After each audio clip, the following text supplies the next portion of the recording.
This is Asian Insider, and I'm Nirmal Ghosh. Now, China's National People's Congress, the NPC, has concluded, and as expected, it passed a new national security law that extends Beijing's control over Hong Kong. The next steps will be the passage of the law by the NPC Standing Committee in the next few weeks, and then its promulgation. Now, here in the United States, the State Department has essentially recommended to Congress that Hong Kong should no longer be considered autonomous. This paves the way for Washington to impose sanctions on individuals and also to impose new tariffs. President Donald Trump could now, even as we speak, do several things, including issue an executive order to change Hong Kong's status under US law, or Congress could do that by repealing the Hong Kong Policy Act of 1992. That would mean the US will no longer grant most favored nation treatment to Hong Kong origin goods. Whatever is done, it is safe to assume that there will be punitive measures to some degree, and that is not going to be taken kindly by China. And remember, the US is moving against China on a number of other fronts. Reports have emerged just today that the administration may in fact revoke the visas of Chinese students with any connections to universities tied to the Chinese military. Between 3,000 to 5,000 Chinese students at American universities could be affected. Today I have on the line the Straits Times Hong Kong correspondent Claire Huang and China correspondent Elizabeth Law. Hi, good to see you. Hi, Nirmal. Hi, Claire. Nice to have you back. Claire, if I may start with you right there in Hong Kong. How real is this end of Hong Kong as we know it angst? Is an era about to come to a close, or is it a new chapter that is about to start? Is one country, two systems in the dustbin of history? Walk us through that a bit. In Chief Executive Carrie Lam's own words earlier this week, we are a very free society. So for the time being, people have the freedom to say whatever they want to say. I think the interesting thing to note here is that Mrs. Lam has consolidated support for Beijing's decision in the past week or so. The Hong Kong government has appeared as a team to back Mrs. Lam. In the days that followed, chiefs of the various departments also issued statements to say that, to the effect that they're supporting the national security law, and one by one all fell in line. And you've got the tycoons starting to make comments as well. You've got Li Ka-shing and his son Victor.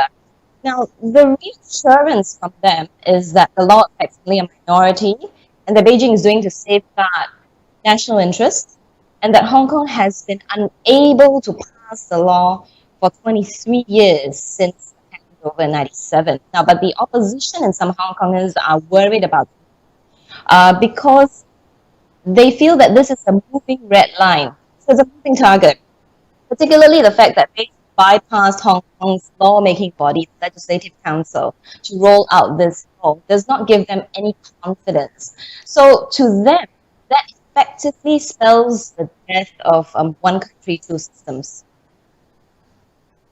Liz, what does Hong Kong represent to China? Should we see this as a really watershed moment when China regains almost full control over territory it had lost? And what does it mean down the road?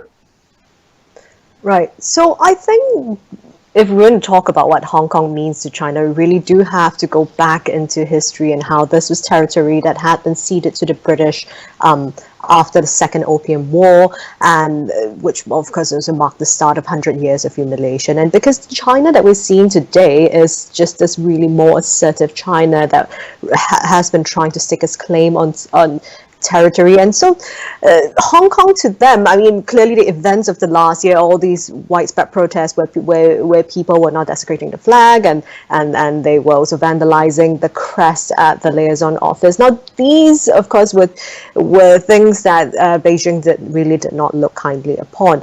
But whether or not this really means that Hong Kong is now fully reintegrated back with the mainland, I think it's really still too premature to say. This is just one step of many that they can take.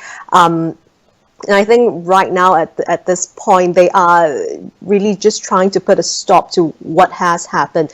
So I wouldn't call it a real watershed moment in terms of Hong Kong's full return to China yet. I think that there are more steps to come, but clearly this has been a very big issue here. If we look at state media over the last few days, ever since the announcement was made last Thursday evening that this law would go through at the NPC, basically state media has just been dominated with news about Hong Kong. All that talked previously on CCTV about the coronavirus and the fight about the coronavirus, that has now gone. All of that has been replaced with news about Hong Kong, and also they have interviews, as Claire mentioned earlier. Mrs. Lam, the chief executive of Hong Kong, has consolidated support from most of the pro-establishment figures. So they've been running interviews with former government officials, with former diplomats, overseas as well, and also with the heads of the various services within Hong Kong, like the fire services, the correctional services, the chief of police, expressing support for this law. Claire, if I may get back to you for a second. Hong Kong as potentially just another Chinese city. How do Hong Kongers see this? For the longest time, it gets that goat, Nirmal, when you refer Hong Kong to just another Chinese city. Even the Hong Kong government has admitted at some events, right, that they are put in a very difficult position when promoting the city because it cannot keep stressing its independence, independent rule of law, finance standards, freedoms, and things like that. As ironic as it seems, they may not have that to trumpet anymore because even if it's true, there'll always be doubts, at the back of people's minds. Also, there's the distinction between mainland China and Hong Kong is that Hong Kong, under the US Hong Kong Policy Act is viewed as a separate customs territory, right? So Hong Kong can source for sensitive technology. So stripping off this special allowance, by the US will make it truly just another Chinese city. Right, and surely normal business, the financial markets and so forth will continue for the foreseeable future. Will pragmatism rule? And does that mean the West may be missing a crucial point here? America in particular. So the rich, of course, have been moving their assets when the trade war was brewing. And by now, there's only more motivation for them to do so, right?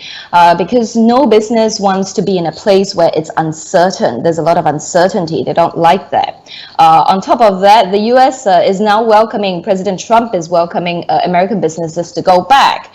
But I think if, talking about Asia, right, then we are looking at Singapore as a potential place where they can relocate.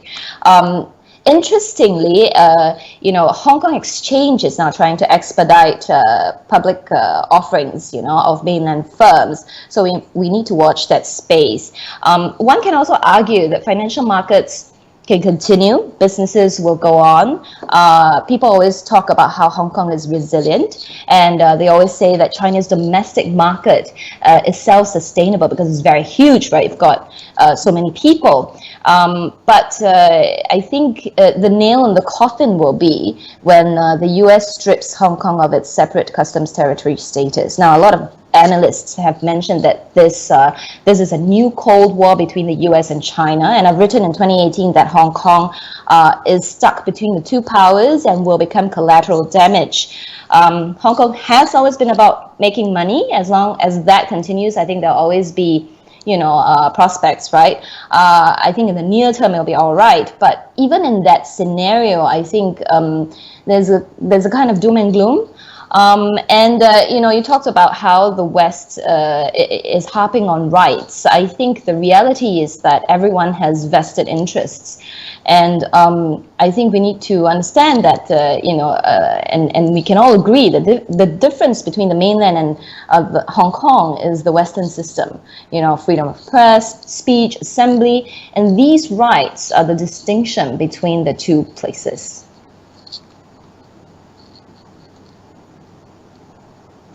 Right. Liz, has China calculated that this is the right moment and it can basically live with any punitive measures from the US? This does come at a time when China's global image has taken a beating, but has it calculated that is it essentially prepared to tolerate any pain the US may inflict? And do you think, from your perch in Beijing, do you think there is a chance Washington may be underestimating that capacity?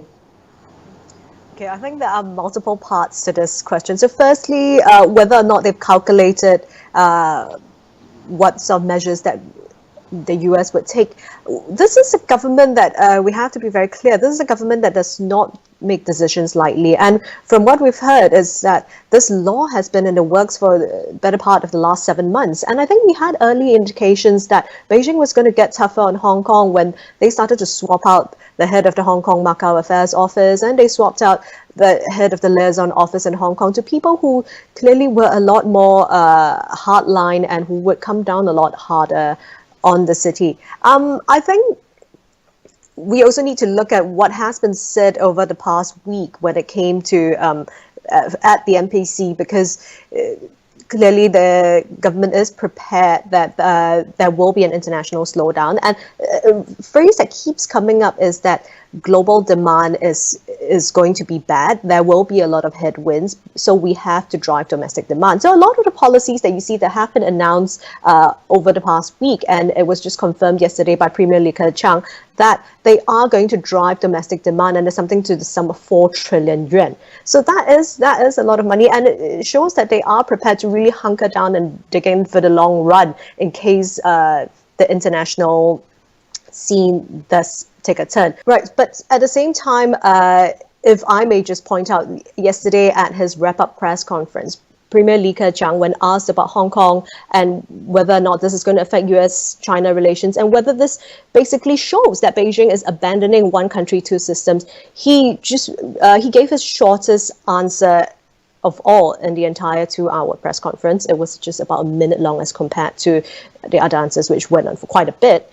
And he refused to touch on US-China relations. He simply said that, no, this shows that we are upholding one country, two systems, and this is for the stability and prosperity of Hong Kong. So this also is a slight reflection of the view in that in Beijing, even though the rhetoric is very high, but then at the top level officials and what mid-level officials are saying, there is a sort of schism, if I may, where top-level officials are definitely trying to be a lot more careful about the things that they're saying, because clearly the atmosphere now, it really is quite toxic. There is quite a lot of this rhetoric going around, and we all get a sense that Beijing is trying to manage this as well and to not let it spiral out of control, because there are some quarters that feel that Beijing is not being harsh enough against the US, but there are the others who really are trying to contain the situation and to not let it get even worse than it already is. And to go back to your question, whether or not the Chinese government is willing to sacrifice this entire relationship and willing to sacrifice Hong Kong, I really am not sure. Okay, when we were speaking earlier, you made an interesting remark that China, the government has refrained from criticizing President Trump by name, and the same thing applies here in DC. President Trump has been very careful, and even Secretary of State Mike Pompeo has been careful not to name President Xi Jinping. But Secretary of State Pompeo has basically been leading the sort of hawkish rhetoric. What's the view out there? Right. So clearly Secretary Pompeo, because he's been leading this view, and he has sort of become the whipping boy for Chinese state media and very hawkish Chinese media as well. I mean, I'm sure you've seen the videos that have been put out from here where they sort of portray Pompeo as a clown, and as I was telling you, we were doing a collation of it, and when you look at state media and state tabloid editorials in the last 4 months or so, there have been something like 20 or so mentions of Pompeo in state media editorial, which is a significant amount, which means that he appears in Chinese newspapers at the average at least twice a week, which that is quite significant. But you have rightly pointed out that they have been very, very, very careful about not attacking President Trump personally, because he is this great friend of President Xi, and they keep boasting about this personal relationship. Claire, if I may come back to you with the last quick question. You have been there on the ground in Hong Kong covering these protests for months on end.